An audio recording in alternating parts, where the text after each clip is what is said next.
Chez Doc Holo, on soigne hélico. Holo est super fort en mécanique. Il répare les pinces bloquées des crabes, dénoue les pieuvres emmêlées, rassure, console. Il s'amuse aussi à cisailler les mailles des filets dérivants. Déclenchant la colère des pêcheurs, bientôt sa tête est mise à prix.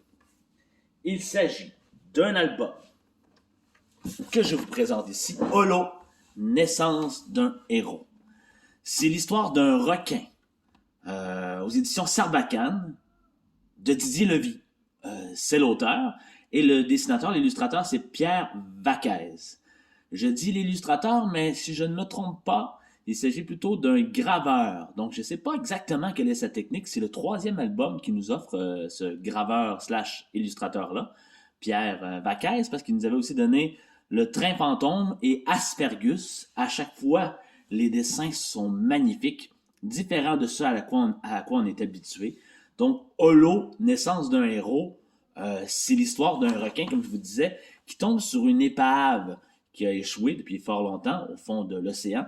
Et lui, il va fouiller cette épave-là et il va trouver des trésors, c'est-à-dire pas des trésors comme on l'entend, hein, pas des pièces d'or, hein, lui, il n'en aurait rien à faire de toute façon, mais il va tomber sur une salle pleine d'outils. Et Holo, le requin, ce qu'il va faire, c'est qu'il va transformer l'épave en un atelier de réparation. Il va devenir mécanicien, en fait, mi-mécanicien, mi-docteur, mi-psychologue pour tous les crabes, poissons et autres crustacés de la région. Donc, il va devenir une figure importante. Son commerce va devenir florissant. Il va aider beaucoup, beaucoup de gens. Et d'ailleurs, c'est pour ça qu'on l'appelle Doc Holo ou Holo le héros. Par contre, il va y avoir une problématique, c'est que Holo, en tant que requin, il est recherché par les pêcheurs, finalement, donc, qui veulent le capturer. Donc, il devra essayer de se sauver de ces pêcheurs-là. Malheureusement, les pêcheurs viendront à bout de Holo et ils vont le capturer. Holo va se retrouver en captivité à quelque part. Et mais malheureusement pour les pêcheurs et les humains, finalement, heureusement pour Holo, mais pas juste pour lui, mais pour tous les gens qui dépendaient de Holo et de ses capacités, il réussira peut-être à s'enfuir de cet endroit-là, grâce à quoi? Grâce à son intelligence. Holo est clairement intelligent. Je prends quelques instants pour essayer de vous montrer de quoi ça a l'air à l'intérieur. Donc, dans des teintes de gris, bleu, comme vous pouvez voir. C'est magnifique.